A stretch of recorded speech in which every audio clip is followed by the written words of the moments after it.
Hello, everyone. Good morning, good afternoon, our friends and colleagues. Welcome to the 8th monthly installment of the Local Government and Municipal Authorities Group webinar series, Multi-Level Action Delivers. My name is Kale. I'm a senior program officer here with ICLE, joining you from New York in the US and serving as your moderator for today's LGMA webinar. We're joined by the LGMA focal point, Eunice Arkan, who also is our ICLE Global Director of Advocacy and lead in the LGMA's discussions around the UNFCCC. To bring some synergies between the climate and the nature agendas, we're happy to also welcome Ingrid Kutsia, Director of Biodiversity, Nature and Health with the city's Biodiversity Center. Today, we will be hearing inputs from colleagues at C40 with the Mayor's Migration Council also. If you're new to these monthly calls, welcome. I see a lot of familiar names, so maybe not so many newcomers, but we hope to, open this series far and wide. So please invite your friends and colleagues. We're the Local Government and Municipal Authorities Constituency Group. Have been following the international climate agenda since the very first COP since 1995, as well as many more milestones along the way, a few of them listed here on this timeline. We're one of only 3 constituencies that have served this kind of role for so long, along with the business and environmental NGOs. Of course, things have been evolving over the past 10 to 15 years. The UNFCCC has not always recognized local and regional governments so prominently. It was around 2007 that there was decisions to kind of rethink how things were operating in the UNFCCC. It opened some doors then for the LGMA to become a bit more active. From 2013, we have also represented the Global Task Force, which is a platform for influencing the UN through a number of advocacy channels in addition to climate. Today, we're more than 45 UNFCCC accredited networks representing cities and regions, ensuring that the priorities of local governments are heard across the negotiations that were inserted in the decision-making processes as much as possible. Toward the Paris Agreement, there was a big mobilization effort. After Paris, we as a constituency became active in the Marrakesh partnership. And then on the way to Glasgow, advocating that local governments are recognized in the Glasgow Climate Pact. So that largely brings us to where we are today on the road to COP27. You can follow these milestones and more on our website, cities-and-regions.org. We're in the process now actively updating the negotiations tracker and other elements of what's going on the site so that you can follow along more closely. Today's event will be recorded and is shared on our YouTube channel along with all events in this series. So you're listening to part 8. This is a monthly webinar, and a reminder that as of this year, we have updated the program to be a little longer in months that we need it. So hold this spot for 90 minutes to offer a fuller discussion with partners, to bring in the perspectives from the biodiversity agenda and more as we head into the heavy events season. So I think at this point, I will turn it over to you, Eunice, if you're ready. Thank you.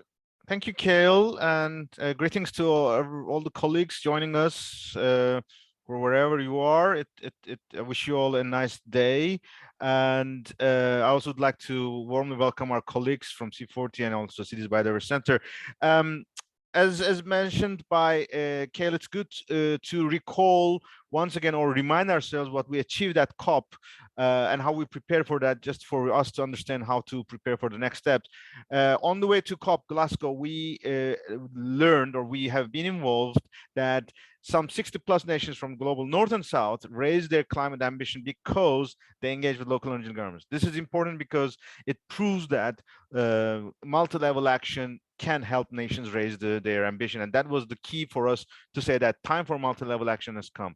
As well as at the same time, we also rallied around the world for our members, cities and regions across the world, to commit for climate neutrality by 2050, as well as ambitious climate targets by 2030. Most of them are in the part of the race to zero, but also others as well. So that was what we were before COP. And when we reached to COP, cities and regions were actively involved. They were one of the top 3 delegations overall in terms of the biggest number. We had at around 200 events inside blue zone and in the green zone. We had already launched our roadmap that will guide our work towards 2030. On the first day of the COP, the World Cities Day, we have engaged in the negotiations and announcements like the Glasgow Food Declaration, by the Earth Declaration, a number of announcements on finance. The Scottish Government for leadership on loss and damage was particularly important, and we have a number of documents and partnerships announced. All these had been scheduled around or planned around our core of our presence at the Blue Zone, which was the home of Subnational's Multi-Level Action Pavilion. This was a process hosted by Scottish Government, facilitated by ICLE, and endorsed and engaged technically and financially by more than 30 members of the LGMA constituency, which was our place where we had our daily briefings and strategic discussions, but also more than 70 sessions. All of them are now available online, and we also have a huge online participation through our platform, which was presented or was almost designed as one of the first pavilions at the Glasgow COP as a hybrid format, and we will continue this legacy in the next year as well, or this year as well. What we achieved, first of all, we made sure multi-level, the term multi-level is in the Glasgow Climate Pact. It is just one word, but it has huge implications, and we will discuss it later on. Whereas in the rest of the Glasgow Climate Pact, there are references to our constituencies, local and regional governments, and especially initiatives like or process like Glasgow work program for ACE agenda, the empowerment of public participation and others issues, has also strong references to local and regional governments. If we go to the next slide, we are proud that the partnership of LGMA around the pavilion, as we have mentioned here, was instrumental, and we look forward to replicate a similar experience in Sharm el-Sheikh, and we are just in the process. We will discuss it shortly in the next slides. Let's go one step further, and this slide is important because, as you all know, climate process negotiation is complex, and every year it's getting added new mechanisms or new features. But now that Paris Agreement is now entering into the second phase with all its rulebook completed. Now that multi-level action is also embedded in the second phase of the Paris Agreement, I think we have to be a bit more clear about what are we doing and where and how.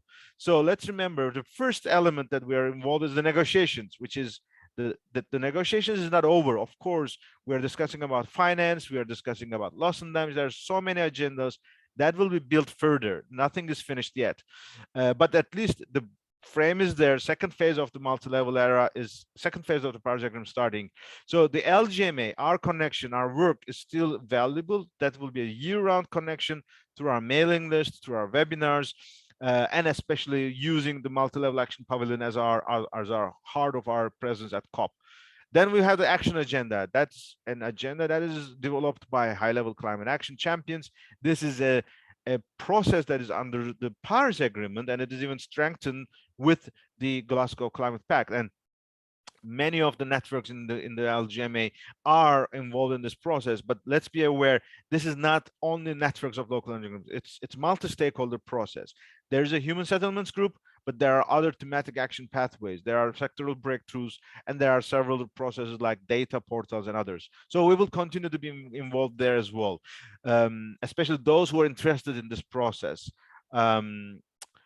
Then we have the COP presidencies. Every year they are deciding their own priorities. There is a number of new initiatives being built. Of course, there are advantages and disadvantages of the presidency-led initiatives. First of all, it is a bit more less bureaucratic. The presidencies have the authority and prerogative to choose the mechanisms they wish.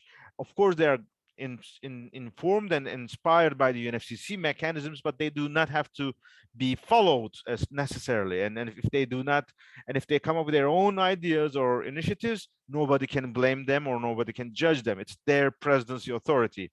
But we are doing our best that every year we are working very closely with the presidencies. And you will hear again that particularly with this presidency under Egyptian government's leadership, there is really unique innovatives that is coming up, but we also appreciate our collaboration with the previous presidencies.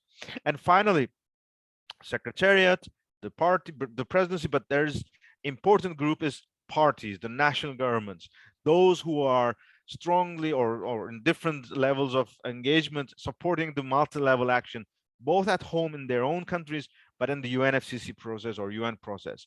This is a bit dynamic group because national governments are also not static. They can change their priorities, but there is a growing interest from global north and global south that they have recognized us in their NDCs. They have been developing projects with us. They are supporting our work, so that we want to keep much closer dialogue with those group of parties, and we'd like to make sure that in the negotiations that our voices are also voiced or our voices are heard, so that those friendly national governments can put this on the agenda or the negotiation documents as well.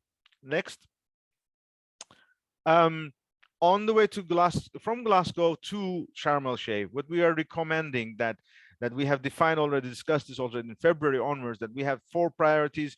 First of all, we want to make sure there are new NDCs, and that's the reason why we should still invest in Race to Zero, Race to Resilience, and work with the national governments. Obviously, we would like to work on climate emergency to bring topics that was ignored in Glasgow.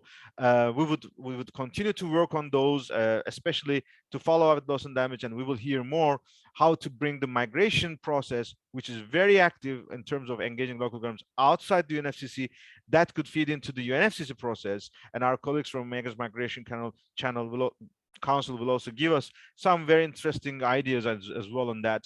And we would like to expand our partnership with different bodies like Climate Vulnerable Forum. A core agenda, we would like to make sure there is a climate and urbanization ministerial. This is something that we have been asking for the past 2 years, and we are very, very happy that we are making serious progress, especially with the UN Habitat Governance Board deciding on that, and there's some good progress over the past few weeks. We will discuss it in the agenda with the presidency's initiatives. And finally, of course, every COP is a regional mobilization primarily, and Africa is strongly visible this year, but we are also aware, because Egypt is a Mediterranean and a Middle East and North African country, we will also make sure that these voices are also heard as appropriate in this year's COP. Let's continue. There's not too much new things in this chart. This is, as you've seen, it's updated lastly in June. This is a signal of who is doing what. Obviously, it's a cyclic process.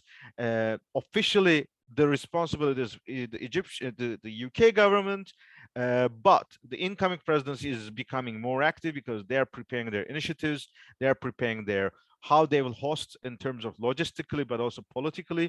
And the good news is that the priorities of the Egyptian and UK presidency have a huge overlap. There are some new elements we will see in the agenda in a short while, but there is a continuity, and that helps us a lot to follow up from one year to the next. One thing is important, both Egypt and in UK, like any government, can be subject to domestic arrangements so that they may update their leadership depending on the domestic governance. For example, there will be a new government coming up in the UK. The Egyptian government just announced a reshuffling. The good news that both the Minister of Foreign Affairs and Minister of Environment are staying there. We are seeing new appointments, but the continuity is important. Whoever comes into this leadership, it is important that the priorities are continuing. And so far, what we have seen both from the UK and Egypt, that their commitment for ambitious action agenda and ambitious outcomes from the Sharm el-Sheikh is continuing, and that's something that we are very happy to see and evolving on the way forward. Next. So this chart is a bit hard to read because of the size, but we have copied the document that is from the UNFCCC. So that is day by day how the champions, the COP presidency and UNFCCC wants to lead, especially on the climate action agenda. You may remember, especially from Glasgow, there is a tendency that action agenda is not only limited to several days, it's spread throughout the whole 2 weeks. It also influenced the leaders summit at the beginning, but also the negotiations, and culminates the day before official closing. If we look at that, there's one day that is not listed here, is the 6th of November, which is the official opening. It is usually a procedural process, but we will also make use of this as much as possible by our interventions and by influencing the agenda. Last year, we had hosted our ICLE and LGMA press conference and released our roadmap. This was very, very helpful to influence the Leaders Summit as well. I think we will follow a similar agenda in Sharm el-Sheikh as well. On the World Leaders Summit, we will see how we will be engaged in the process. Last year, it was Mayor Garcetti who was the only one speaking from the local governments. We hope there will be more diversity this year. If you look at the agendas, it follows the similar titles like last year, but there are some innovations. For example, there is a day called decarbonization. It is primarily focusing on industrial let's say channels or industrial processes, but I think decarbonization is really very, very broad terminology, and particularly knowing that for example, fossil fuels for the first time entered into Glasgow at COP in the Glasgow COP. So decarbonization of all human-led process will probably come into the game.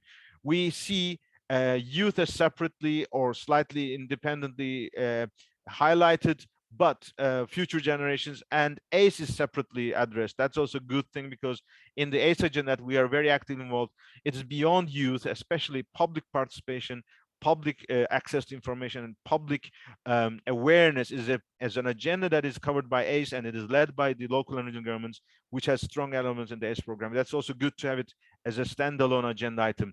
For example, agriculture is now referred as agriculture and food system. So it's not just production of food or agricultural let's say production, but the food consumption, the food transfer, the food waste would also be part of this. And that's, I think, a good legacy because of the 2021 Food System Summit. And that's an area where we as local governments will probably be actively involved. And if you look at it, on the last day, before the closing, is reserved for solutions agenda. The the Marrakesh Partnership is also putting human settlements on that day. We will see, I mean, if you have remembered from the previous presentations or webinars, if you read the session, or if you read the day's description, it doesn't say explicit, but implicitly, in practically, it will be an urban solutions day, because the type of the sectors that will be covered is focusing on multi-level and holistic urban development, resilient buildings, or resilient human settlements, even urban mobility is becoming a topic that is highlighted. So that's what we're expecting, is that the day will very likely be opened with the Climate and Urbanization Ministerial. It is not officially announced yet, but we are seeing every signal. We haven't seen the agenda yet, but we are hoping to have an access to it as quick as possible. It is primarily under the prerogative of UN Habitat, because it is the UN agency related to the urbanization. Therefore, ministers of urbanization will be channeled via UN Habitat, and COP27 presidency, because they will host those discussions. But we're all aware that LGMA constituency have access to a number of, especially climate ministers, as well as other ministers. So in the day, while it is said as climate and urbanization ministerial, we are almost 100% for sure we would be expected that we will be, as our leaders, mayors, governors, councillors, will also be actively involved in this discussion. And we will, of course, make use of also other pavilions throughout the day, that, or the day before, so that they feed into this day as appropriate. Let's go to the next slide. Kale, here is a brief layout of the conference venue, especially the blue zone. We'd like to commend the Egyptian presidency, because very early in the year they have made this available publicly. We have again copied this from the presidency website. In any those who have participated in UNFPC meetings or COPs, you wouldn't notice the difference. That is as if you are at the same place. Outside, it may be different country or different city, but inside it is very typical. And here we could now proudly inform you that the multi-level action pavilion space is confirmed. We received the initial confirmations. We are now still waiting for finalization of the total cost, and depending on the cost and the options, we are discussing whether it will be a big as 200 meters square or a medium size like 150, because it's design and built, but also populating the equipments and the IT devices, so that every COP, the conditions with the local constructors or local contractors are a bit different. Therefore, we would just like to have a couple of more days of clarification, but we are already now, we will be getting back to all the partners who have expressed their interest to join us in the multi-level action pavilion, both financially but also technically. We are very happy for all those feedbacks we received over the past couple of weeks. So in the next couple of days, be aware, we will get back to you in terms of how technically we will manage this process and how we will make it collectively a great success as well. So I think that is something that we could probably alert you, that heads up, thumbs up, that we are advancing on that. So next step, next slide. Of course, we have spent over the past couple of weeks a significant time and energy with our collaboration with the COP27 presidency. Those who remember, this has started with just at the beginning of the Bonn conference, which was at the beginning of June. We had informal discussions with the ambassador and his team, Ambassador Ayman and his team. We have recommended a roadmap in the next couple of weeks, so that we have a broad consultation during the World Urban Forum in Katowice. This will pave us the way for us to have a workshop in Cairo, and through this journey we will make sure that we will evolve our consultations. We're very happy at the both Katowice workshop consultation and in Cairo. We have been reaching, or we have been joined by a group of parties. In the first one in Katowice, it was around 50 plus. In Cairo, it was around 70 plus in person and 40 plus virtually, including UN agencies, networks of local governments, and then the local and regional leaders. In addition to these consultations at the World Urban Forum, we also had an important dialogue, which was publicly, it was broadcasted. We are very happy that both mayors, like Mayor Dijksma from Utrecht, who is also ICLE's climate envoy, ICLE's special envoy for climate and urbanization, and other ministerials, as well as ministers from Colombia, assistant minister of housing from Egypt. They were part of the discussion, and really there was a very positive message which was publicly shared in the webcast that is available, so that those closed consultations were also backed up by public statements as well. And the Cairo workshop is now announced on the website of the presidency as the outcomes, and it's, I think, it's one of the strongest work streams that presidency will be hoping to launch towards and at COP27. And maybe let's go into the details of it now. In the next slide, the consultations from Katowice in Cairo has now been fed into a draft document that was circulated to the participants of the Cairo workshop by the presidency. This document is now subject for inputs, suggestions, revisions by the 22nd of August as the deadline for comments. Beyond the participants of the workshop, this was also shared by the LGMA community. We may expect an additional one more in-person consultation during Africa Regional Climate Week, because by that time we will expect to have a revised version of this document. There is an expectation that there will be a soft launch with the leadership of Egyptian government, but also the UN Habitat, to be hosted in Nairobi at the UN Habitat headquarters in early September. And between early September until the Solutions Day, this initiative, once formulated, will be open for endorsement from members of the UNFCCC or parties to the UNFCCC, national governments, and LGMA community. And we assume that will be occupying a significant agenda during the 17th of November, the Solutions Day. It is really very, very encouraging to see that there is an initiative which is already in collaboration with the champions and other initiatives, so that it is not reinventing but complementing, especially adding on elements that was not touched upon so far, or bringing new momentum to the existing initiatives and bringing new partners, new ideas, but not ignoring what has been achieved in the past. And of course, explicitly referring that this is a response. This is one of the responses, of course, to the Glasgow Climate Pact, with the reference on multi-level action. And with this kind of engagement, and if we have a climate and urbanization ministerial, we could expect that the COP27 outcomes would have a very strong element. So remember, in the Glasgow Climate Pact was one word.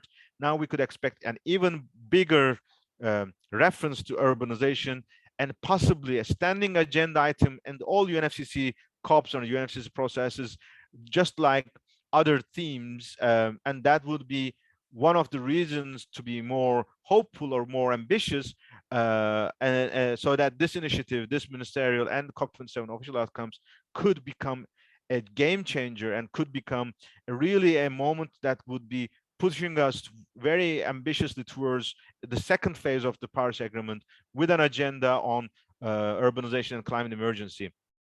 And last slide for my round, and that I will give back the floor to our colleagues, is while we work on with the presidency and UNFCCC process, the action agenda, let's not forget there is already another process called global stocktake, which is overlapping with the mobilization of this year, but also next year. We are very proud in the June conference that the co-facilitators of the global stocktake and the co-chairs of the contact group has agreed that there is a new paragraph, there's a new guidance that global stocktake should place in every country and every city in the world. This is very important because that is a very stronger or similar language that was agreed in the Talanoa dialogues in 2017 and 18. Again, 2017 Talanoa dialogue was originally a UN event, a one-off event, but with the LGMA contribution and with the presidency, it was spread around the year, and we had 60 Talanoa dialogues. We really would like to replicate a similar success story in the stocktake as well. And again, this is a concrete progress achieved by LGMA or under the leadership of LGMA, and we're very happy and proud of that. The next technical dialogue will be at COP27 in Sharm el-Sheikh, and submissions are on the way and are already now. There will be a synthesis report, and we will be opportunity to provide input to this process. Even though we are behind the deadline, we could send our documents in the next days ahead. But more importantly, we would like to encourage LGMA community to come up with a bold agenda for global stocktake, which will be addressing a climate emergency. We do not know, we cannot influence the national stocktakes, but the ones that are hosted by local and regional governments, we recommend to be designed as a stocktake for climate emergency. And imagine if we are reached to 100 countries. In Talano dialogues, it was 60 countries, but in this stocktake process, building on the Glasgow outcomes, building on our mobilization with the presidency, we could be ambitious to say that half of the world will have local and regional local and regional stocktakes. And in these stocktakes, our recommendation that we focus on NDCs. In the Talano dialogue, it was only INDCs. Now NDCs are different. So we have to have a discussion on NDCs.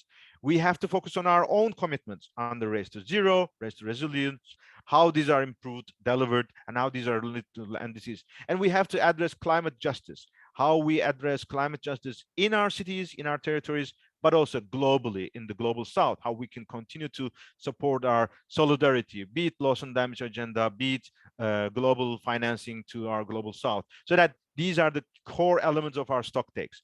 Our recommendation is that we can launch an ambitious agenda at the Daring Cities this year in October, and we could aim for the next Daring Cities in Bonn to be designed for a global multi-level stocktake that is building on the outcome of local and regional global stocktakes, but as well as the national stocktakes, so that before the last technical dialogues, we put an ambitious agenda to raise ambition of the stocktake for climate emergency through a global multi-level stocktake that will be hosted in Bonn in Daring Cities as well. So with this in mind, Kayla, I'm going back, giving the floor back to you so that you can invite our colleagues from C40 to share their updates, and then we can continue for the discussions. I don't know whether there was any Q&A or chat box so far, but we could have it afterwards as well. But if there's any burning questions, maybe we can also clarify before our colleagues from C40 engages. That's up to you. That sounds good, Yunus. Yeah, let's pause for a moment to see if any of the folks listening in have a question. You can enter into the chat. You can raise your hand. I'm watching out for you. See a question come in. Yes, Agat, either verbally or written, up to you.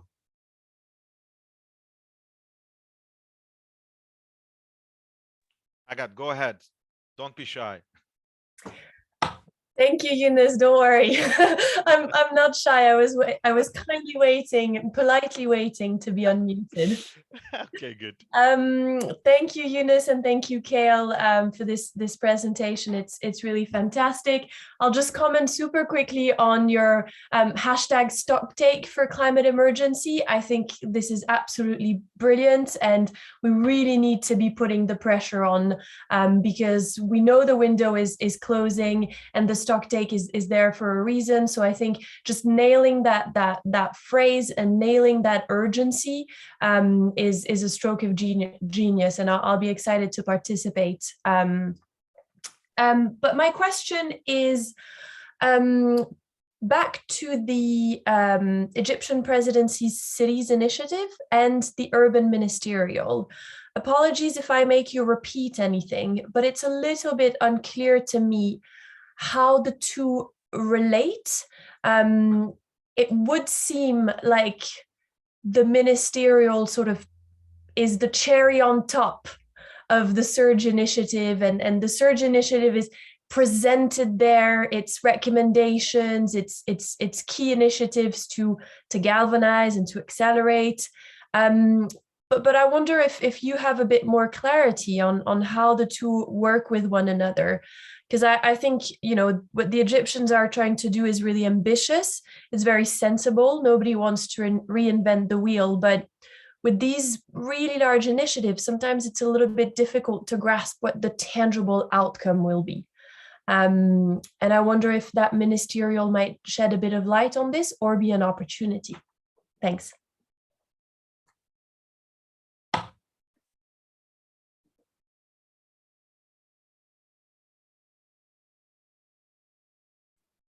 Kale, we also have some more inputs. Maybe we take all of them and then give joint response altogether. Huh?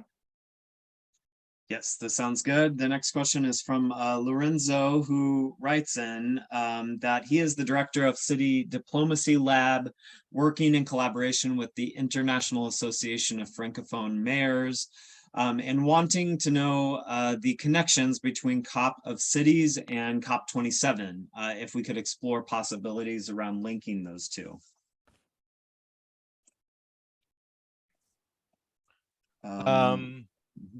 I think this was the first round. We can start by the easiest one from Lorenzo.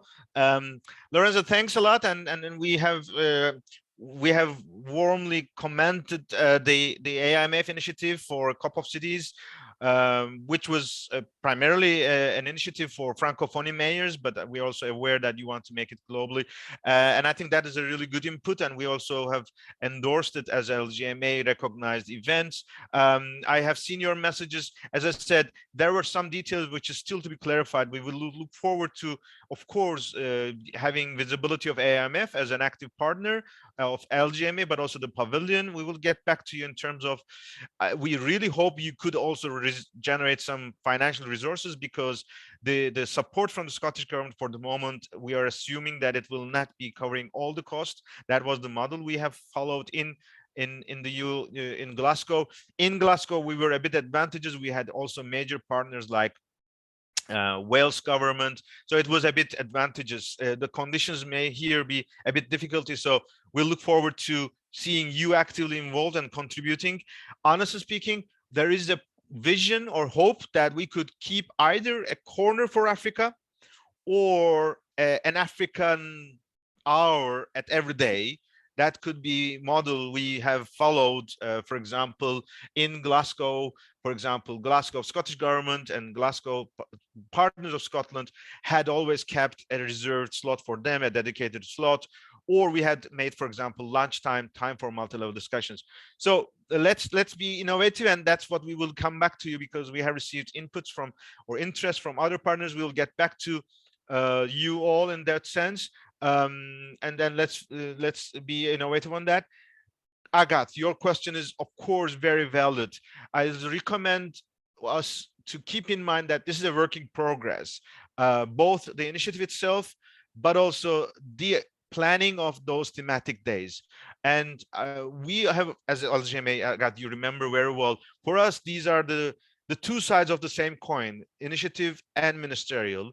And particularly this year is important because we never had a ministerial before.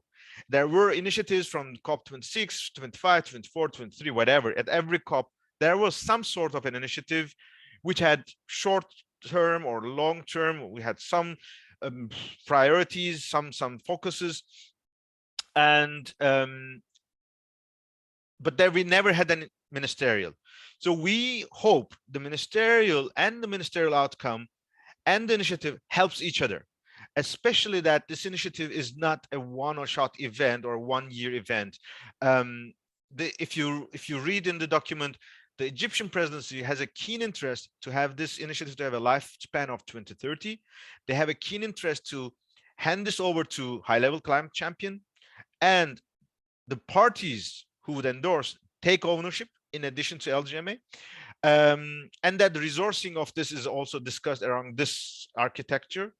But it's all up to now how it will be received or welcomed by partners and members and parties. And because the way initiative is designed and the way a ministerial is designed is different. For example, obviously we have been advocating for a ministerial, but it's not us, neither ICLE nor anyone on the LGMA, but it is mainly UN Habitat, which is the responsible for ministerial discussions at the UN level on urbanization. and the presidency, who would host the ministerial agenda. So they will be the prime partner or the leaders of that. We will be providing our inputs, but we don't know how this would be designed. So we will be waiting for some updates. We haven't received yet, but we will be waiting for it. Hopefully there will be a space for us to shape it, but it's a bit different mechanisms and dynamics. Let's be realistic on that. So therefore there will be further consultations and hopefully some more announcements. I see, Kale, while responding, there were 2 more messages came up, but I also know our colleagues from C40 are here, and I also know Ingrid is also here. Maybe we can park and give a break so that we continue with our colleagues from C40 for the migration agenda and Ingrid, and maybe get back to the questions and points from Ursula and Carlos later on. Does it make sense for you? Yes, this makes sense. So let's welcome Claudia Huerta from C40 and Maggie Powers from Mayor's Migration Council. Pleased to have both of you, and I think you will have sharing rights for the screen. Yes, thank you so much, Kale, and thanks, Eunice, for this presentation and for inviting us to speak. I'm Claudia Huerta. I'm a manager for city diplomacy for climate and migration at C40, and Maggie Powers from the Mayor's Migration Council is here with us. She'll be presenting with me. So we are both here to share with everyone on this call briefly, because I know that COP27 is everyone's focus right now, highlights from the International Migration Review Forum, where C40 and MMC, along with other city networks and cities, engaged. So this looks very long, but I promise you it won't be. We're going to introduce ourselves, walk through a bit of the migration diplomacy space, keeping in mind that it's very connected into the climate diplomacy space in a lot of ways, but that it's a bit new for the audience. And then we'll highlight what we've done at IMRF, what the outcomes and accomplishments are, and kind of what we're looking forward. So we'll breeze through this, and then if anyone has any questions, just drop them in the chat and we're more than happy to take them. So I believe almost everyone is familiar with C40 Cities, a network of almost 100 cities focused on urgent climate action and making sure that cities have a voice in all of these diplomatic processes. But I will hand it over to Maggie to introduce herself and talk a bit more about our shared initiative. Thanks, Claudia. Thanks, Cal and Eunice, for welcoming me to this conversation, this group. So I'm Maggie Powers, as Claudia said. For those who aren't familiar with the Mayor's Migration Council, or MMC, we're a mayor-led advisory and advocacy organization that aims to advance global action on migration and displacement through city diplomacy and city practice. I'm really the lead on city diplomacy and our focal point working with C40 on climate migration. So we, maybe Claudia, go to the next slide. We began partnering with C40 in 2018 to explore the impact of the climate crisis on migration to and from cities. And then last June, at the request of our mayors, we launched a global mayors task force on climate and migration to drive attention to the issue. Here you can see our current membership. Following 6 months of consultations and negotiations, the task force released a global mayors action agenda on climate and migration at COP26. And this action agenda puts forward principles for inclusive climate action, provides examples of city-led solutions, and then puts forward 6 recommendations to national governments and other stakeholders on the areas of increasing urban resilience, urban inclusion, and urban transformation. And really the tagline here, if I can say, is climate migration and displacement are a reality today, and they're best addressed through action and investment in cities. So this is kind of a through line through our advocacy together. And maybe, Claudia, you can go on to the next slide, how this plays out diplomatically in the migration space, which is what we're here to share with you today. So much less developed than the UNFCCC space and the work you all have been doing. But in 2018, UN member states adopted the first ever major agreement on migration. And this is previously migration couldn't be talked about in the UN really. And cities were really not included at all. But the Global Compact for Migration, or GCM, was agreed in Marrakesh in 2018, and it's really considered basically the Paris Agreement for migration. There's 23 different objectives that states committed to, and it's a bit hard to see here, but there's 3 objectives that specifically address climate and its objective 2, minimizing adverse drivers that compel people to move, which has an entire section on actions that member states should take to address the adverse effects of climate change and environmental degradation that force people to move. Objective 5, ensuring pathways for migration, and objective 7, reducing vulnerabilities to migration. So not only was this a major step forward in the migration space, but it's a major step forward in member states talking about the impact of climate and how it relates to migration. So moving on, the GCM is reviewed every 4 years at an International Migration Review Forum.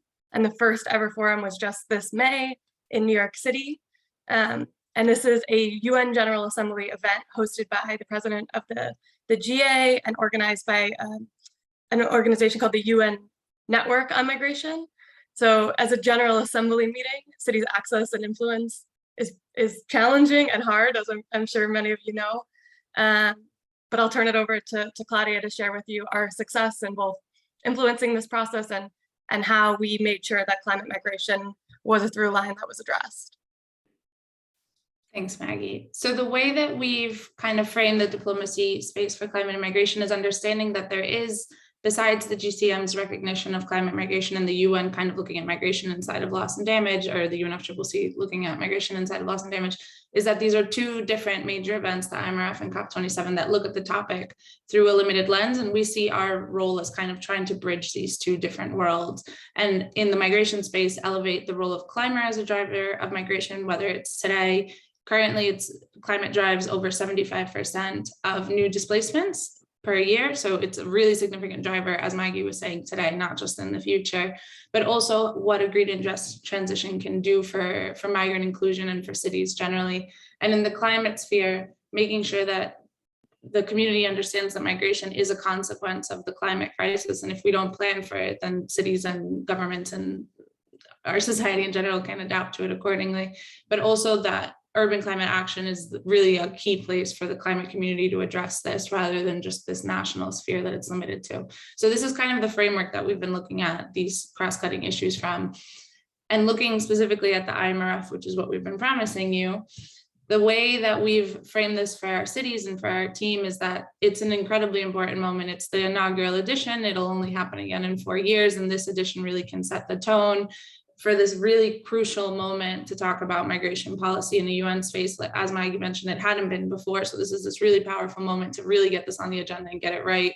And because of the GCM's recognition of cities, it's this moment that we can really capitalize on momentum around cities.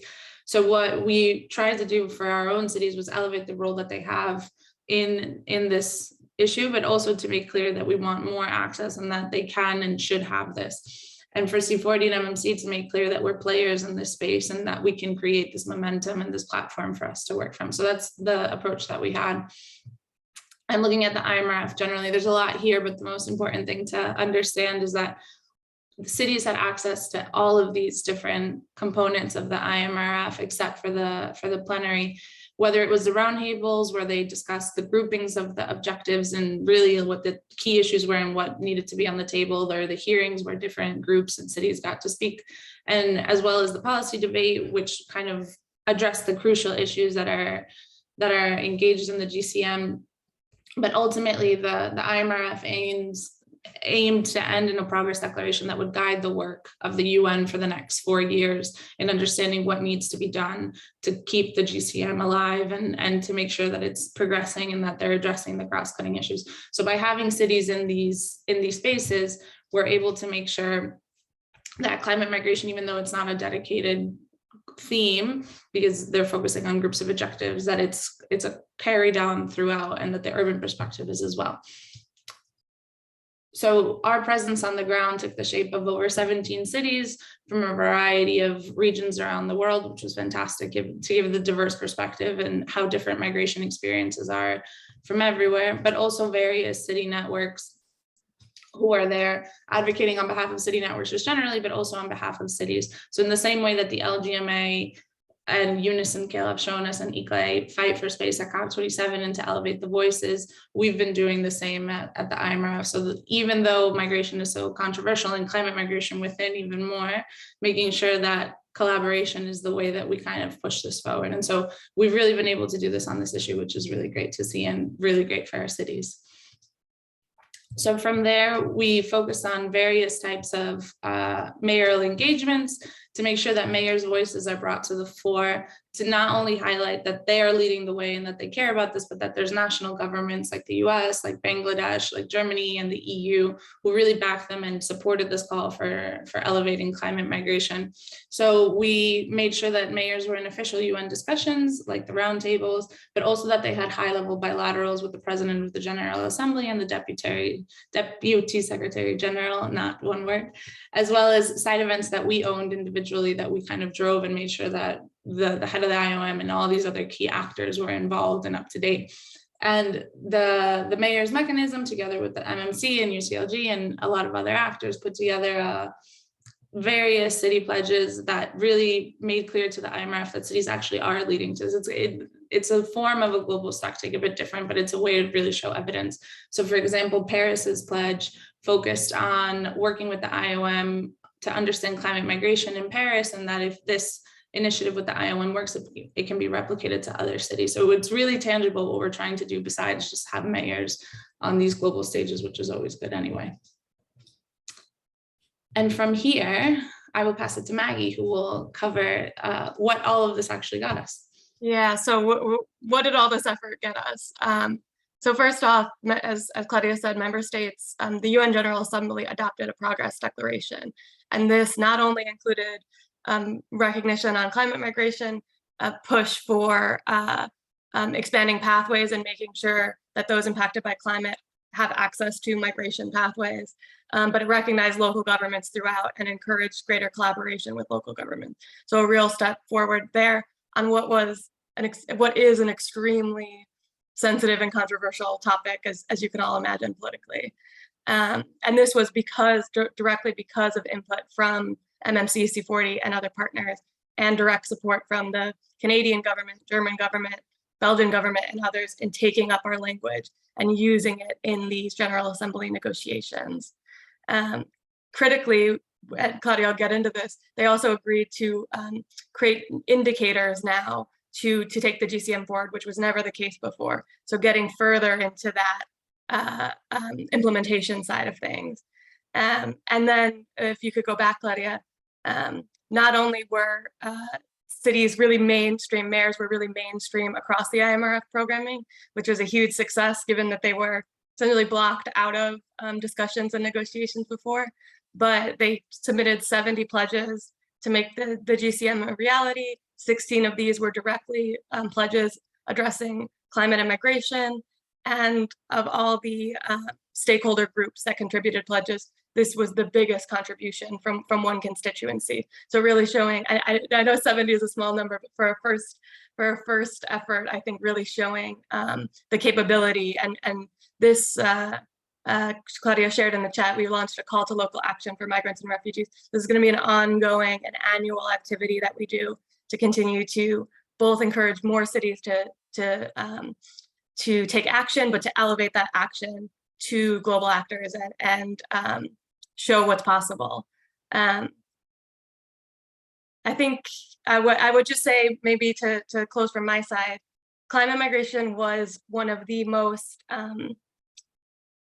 powerful topics that ran throughout the week with a tremendous amount of focus. And again, given the controversy of this topic, the amount of states that were speaking about it, the amount of actors that wanted to engage in it was really high, from the US government to the French government to others. And I think these migration spaces offer an avenue to really test out new partnerships, new models, new ideas that then we can take into the climate space and have a larger impact. Obviously, there's less money in the migration space, there's less of everything, but it does offer this testing ground, I would say. So back over to you, Claudia. Thanks. So looking forward, because this has been a highlight for us of the work that we've been doing and what it means for cities, but what we're looking forward to over the coming year, months, and 4 years until the next IMRF is the implementation of what this progress declaration means, the negotiation of these indicators that Maggie mentioned, The UN Migration Network is developing a new work plan where we're really advocating for climate and migration to rise even higher on the agenda. But also the fact that the Global Refugee Forum, and we'll shift into the diplomacy side of this, is taking place in December of next year and can take on this topic. COP27, we know that the French government will be looking at climate migration and is deeply interested in it. But also that the Global Forum on Migration and Development next year will be co-led by France and Senegal, and both have indicated an interest in this topic. So we think that there's a lot of great momentum from a diplomatic standpoint to kind of keep making the case to keep this topic at the forefront, but also to make sure that city governments are consistently included. So hopefully, I will wrap up with this so we can go back to Kale and Eunice. But with this in mind, we'll be able to share lots of more positive updates of how cities have been able to make a difference and keep progressing on this front. So let us know if you have any questions, but otherwise, thank you so much, much appreciated. Excellent presentation from both of you. I feel like I learned a lot about how this agenda is kind of tracking alongside with COP27, and you really open a lot of doorways for our LGMA constituency to engage with the work that you're doing. So thanks for showing where there's that overlap. If we do have some time, I don't want to take space away from giving people a chance to ask questions of C40 and MMC. So maybe we can do one or two questions for Claudia and Maggie.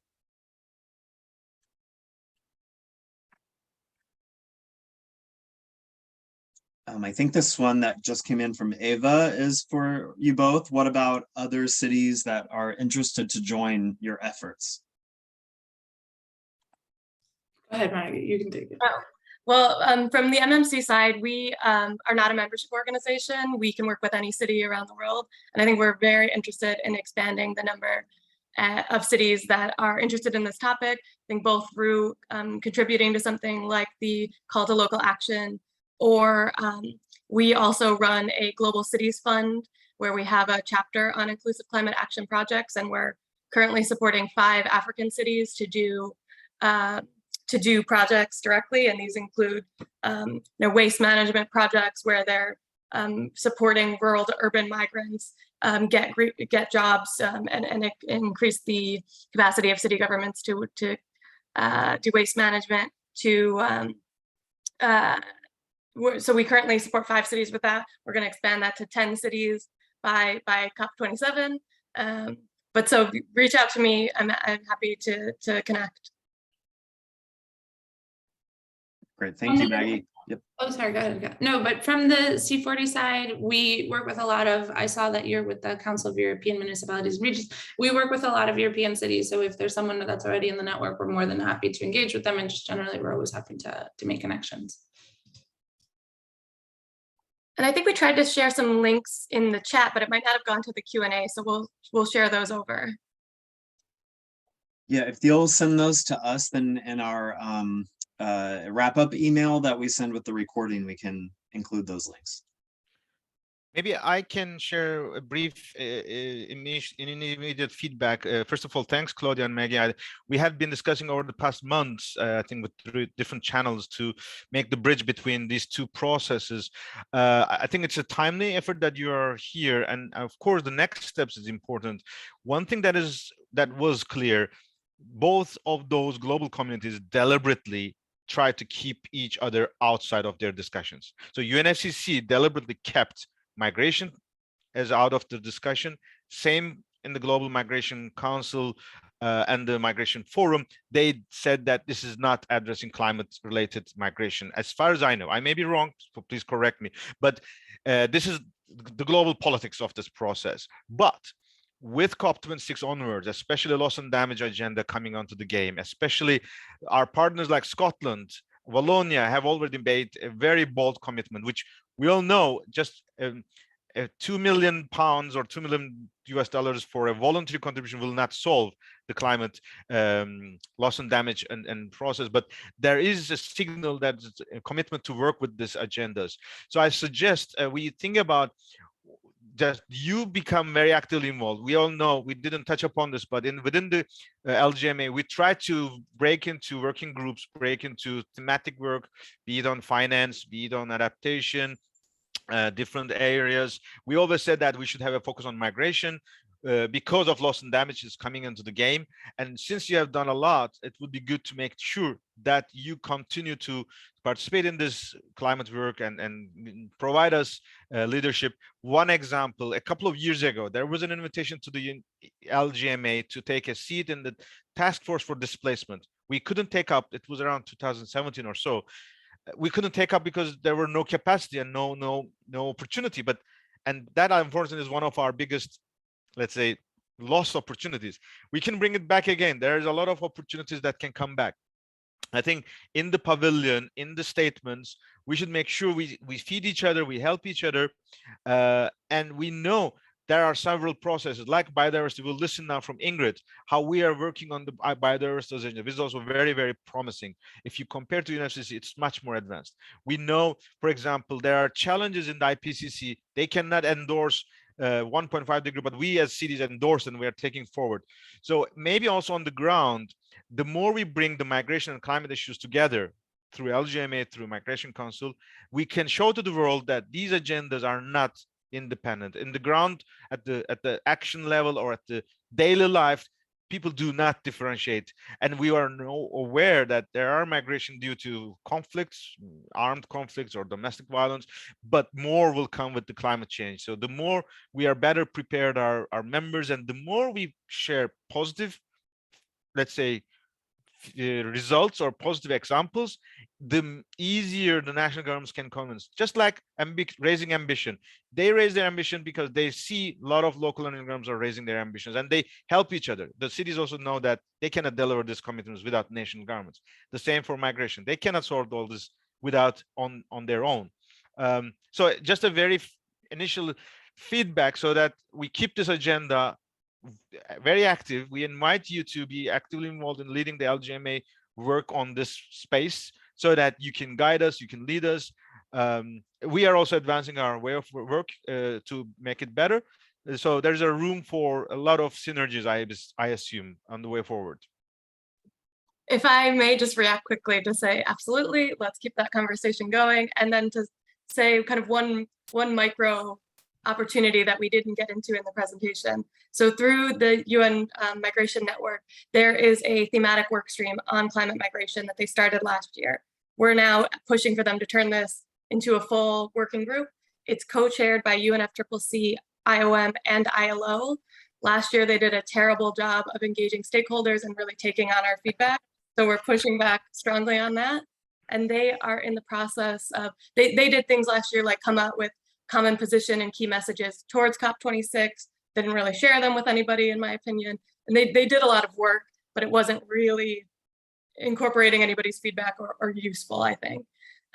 They're currently drafting their new work plan, and we are trying to push on that. And so I think if we can use that as a moment to see how to push both actors and contribute, that would be great. And that work plan will be adopted, I think, end of September, early October.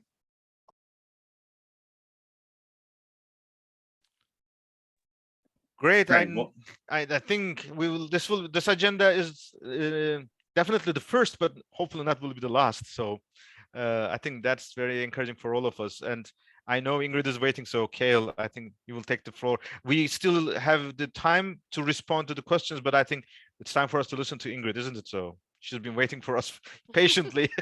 Yes, and then we can pivot back to questions after this. Welcome to Ingrid Kutsia of the ICLEI Cities Biodiversity Center with an update on the nature agenda. Ingrid, over to you. I may have your slides if you had something to share there. That'll be awesome. If you can just share the slide, it just makes it so much easier. Okay, great. So thanks so much. And it's been really interesting listening to everything, particularly this last input on migration. I live on a continent where there's a huge amount of migration, and we are certainly seeing its impacts in lots of parts of this of Africa. So I'm going to be very quick. I'm talking about biodiversity. This slide is one that Eunice actually added to my presentation today. It's a screenshot of the web page, the Biodiversity Conference of Parties that's taking place in Montreal, in Canada. That's basically in December this year, following the climate COP. And if you move it to the next slide, I'll just run through. I've got some updates, some really interesting information. I think the first thing is that since we reported last time, some of you that were here will remember that there was a shift in relocating from China to Montreal, which is the seat of the headquarters of the convention.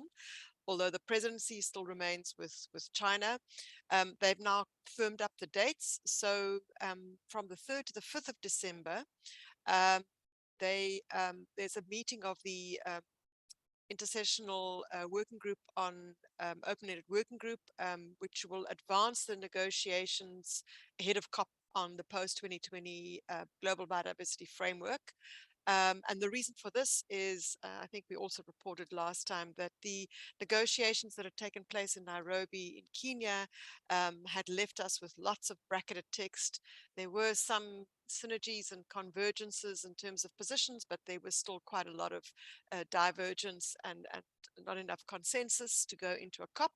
So that's going to be the focus of those 3 days. And in addition to the Global Biodiversity Framework and its targets, there are also some key issues, particularly in relation, for example, to monitoring, review, and reporting framework for the new framework. So that's going to be an important meeting. And then directly after that, the COP itself will take place. It's part 2, because you'll remember there was the part 1 last year, which did take place mostly as a virtual event. That was in China. And apologies for the typo. It's from the 7th to the 19th of December. They've also confirmed the venue now, which is the Palais de Congrès, and both the working group meeting as well as the COP will be in the same venue. The provisional agendas of the meetings, the various meetings taking place at that time, are available on the web page. That lovely screenshot that you saw just now. There's the link in the slide. The high-level segment dates have also been confirmed. That will be in the middle of that period, towards the end. That's from the 15th to the 17th of December. And it's important because that's, the idea of these high-level segments is always to get the political momentum so that we can move to adoption, and as well as the obviously commitment around the effective implementation of the new framework, as well as all the other decisions, some of which I mentioned just now. The specific information on the modalities of the high-level segment, its organization, will be made available in due course, and hopefully we can share that with you in our next webinar. The nomination process has opened. The closing date for nominations for accredited organizations is 31 October. And for new organizations that are wanting to be admitted as observers, it's a little earlier, 31 September. And all of the information can be found on the website as to how people should proceed with that. The CBD has also issued, I think it was on Monday, a notification on the online registration for side event requests, as well as for exhibitions. And that window closes on the 30th of September. I've put the link in the slide. It's an online process.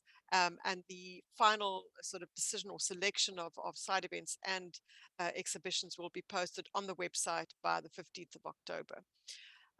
Insofar as official parallel events, both, well, all of them actually, whether it's the cities and subnational ones that we're involved in, or the business sector, or the youth one, etc., no further news. There's also been no notification. We have been informed by the CBD Secretariat that they are still busy with some details in terms of modalities, etc., and we hope to have a decision by the end of this month, early September. So in our next webinar, we will definitely be able to give you feedback on that, and I would then obviously like to focus on that. And then just the last point to make quickly is that the information note for participants has also been posted.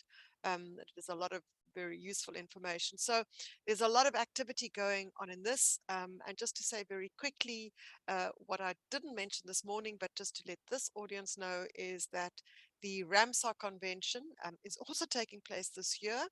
And it's important in the sense that it's the end of a triennium where they will be announcing 25 new cities that have been accredited under the city accreditation or city wetland accreditation scheme. ICLEI serves as co-chair along with Austria of the Independent Advisory Board, and that's going to be taking place also in November. I think it's around about 13 to 19 November.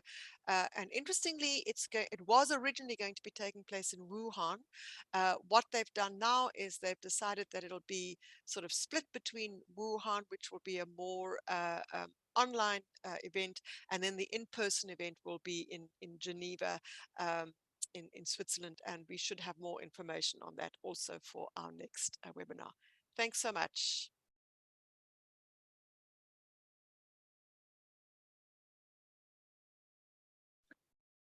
Thank you so much, Ingrid, for the updates. Let's check the chat or the Q&A to see if there are any questions for Ingrid.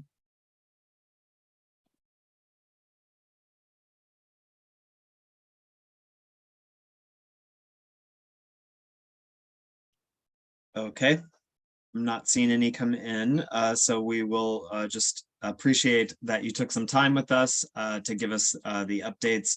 Ingrid, a fairly packed schedule from here through the end of the year.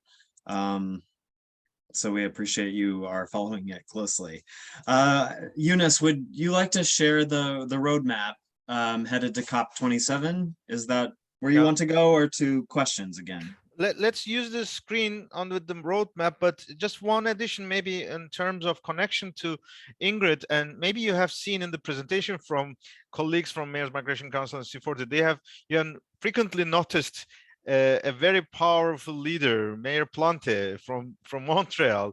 She is active in the Migration Council, and she is the ambassador of ICLEI for global biodiversity. And of course, a biodiversity summit being hosted in Montreal is also a nice, interesting opportunity. Maybe we should also make use of this synergies. I don't know how migration is discussed in the biodiversity space, but I think let's keep this in mind, because then it will make a very good bridge among those agendas.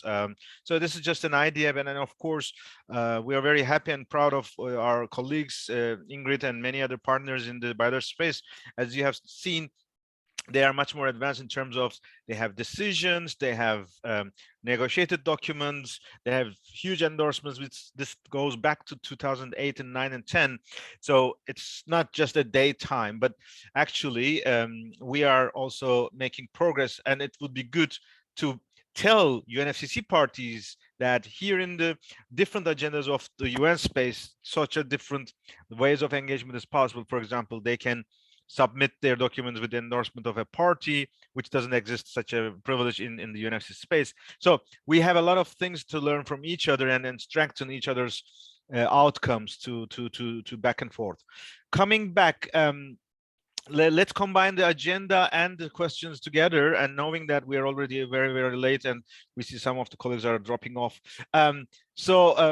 We have been following the agenda internally and outside, but in the next couple of days we have to be aware there will be Urban 20 Mayors Summit in Jakarta. We will have Africa Regional Climate Week in Gabon. These will be the key moments. In September, things are starting to be accelerated. We will definitely be watching in the G7 Urbanization Ministerial. We hope this would provide positive inputs to a climate and urbanization debate. There is also the Clean Energy Ministerial in Pittsburgh, which also has a mission innovation for urbanization in connection also the experience kicked off at EU. European Mission for Carbon Neutral Cities, and we will have the General Assembly and Climate New York City Climate Week. We will also see how things will evolve. In October, we'll be very busy because obviously it's an urban October. We will have daring cities, as we mentioned. It will be an opportunity for us to raise our progress vision for global stocktake for climate emergency. UCLG and ICLE, they have their own summits in Daejeon and Buenos Aires, which will be an opportunity to again strengthen our commitment.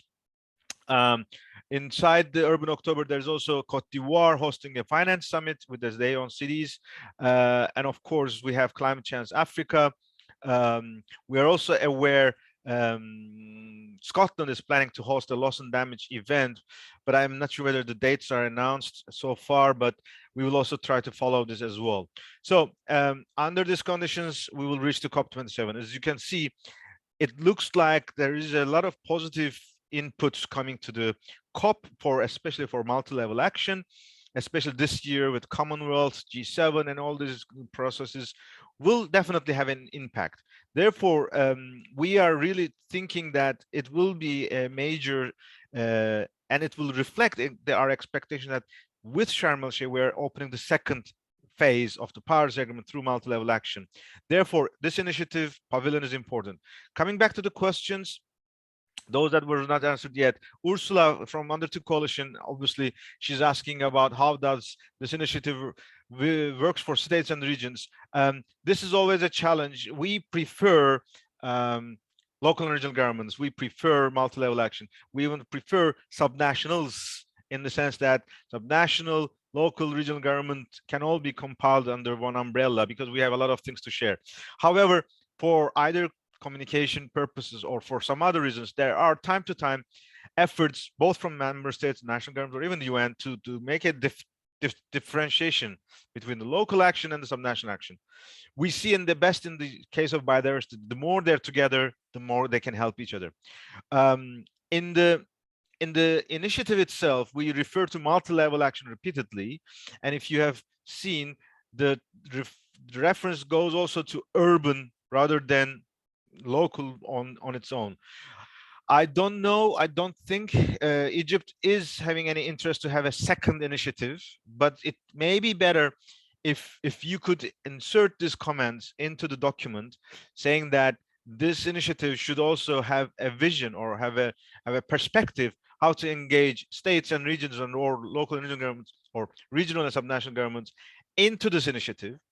And that could be, I think, one of the most pragmatic and practical way to go forward.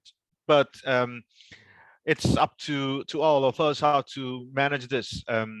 I feel we could definitely contribute to strengthen and that make this possible, but really it would be good if you can insert your comments into the document. This connects to the question from Carlos from FMDV. He was asking about whether we should insert comments to the document or send to ICLE. We prefer that it is inserted into the file itself. It's a Google file. Today we will send another reminder for the participants of the workshop. LGMA received it just yesterday. But if you have any trouble or problem, you can either send to ICLE or the COP27.initiative@icle.org address, so that your inputs we can convey to the presidency and UN Habitat colleagues. Carl, our friend Carl, is asking references or recommendations for accommodation. The COP27 website is operating. It has a list of options. It lists options according to stars of and duration and bed and breakfast or all inclusive. I don't think they are listing according to the proximity to the venue at this stage. That is what we know, and the best way is to reach out to them directly. Ivana is our colleague from ICLE Mexico Secretariat, I guess, asking about the pavilion. Yes, pavilion will be 2 weeks. And the issue about delegation badges and quotas, this is unfortunately is always a challenging issue. Logistics is always problematic. Unfortunately, we are spending more time on the logistics than compared to substance. We know the quotas are in the order of last year, Glasgow. Those accredited organizations, if they requested, they received more or less similar quotas. However, the challenge is that for Sharm el-Sheikh, there are more demand for participation. Therefore, we have to be realistic. I think we will push for some more increase in the delegation quotas, and in ICLEI's badges, we are always open. I mean, we always have made this practice that we are opening this to beyond ICLEI members as well.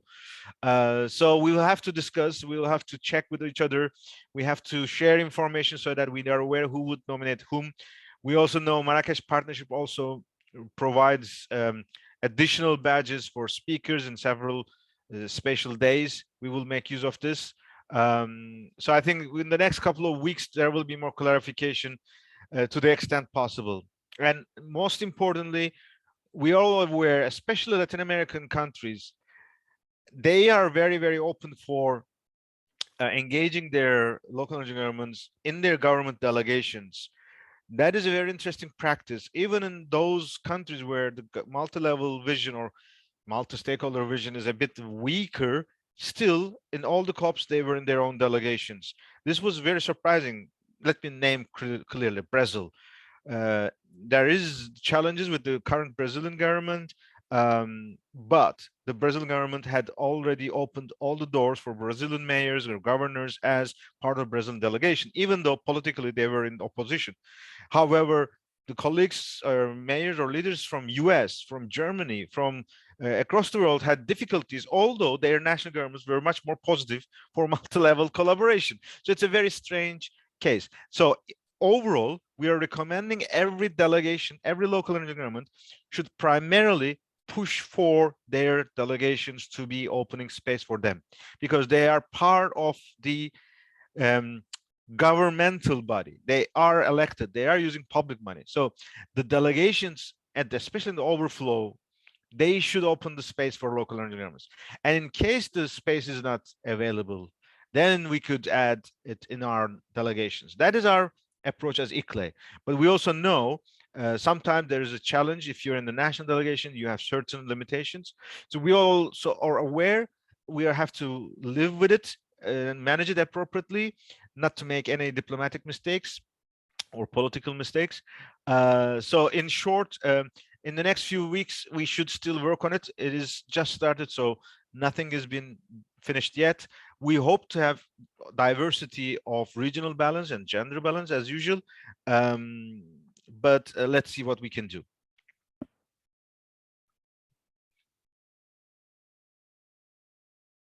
Great, thank you, Yunus. I do not see any new questions come in, so I think we can move ahead with closing the call. I appreciate you and our other speakers that were with us today. For those of you who tuned in, this 90-minute time frame is probably what we'll need from here on out, so reserve your calendars. The next time we'll meet is on September 21st. Same time of day, so we'll look forward to seeing everyone then. All right, thank you all for now, and have a good rest of your day.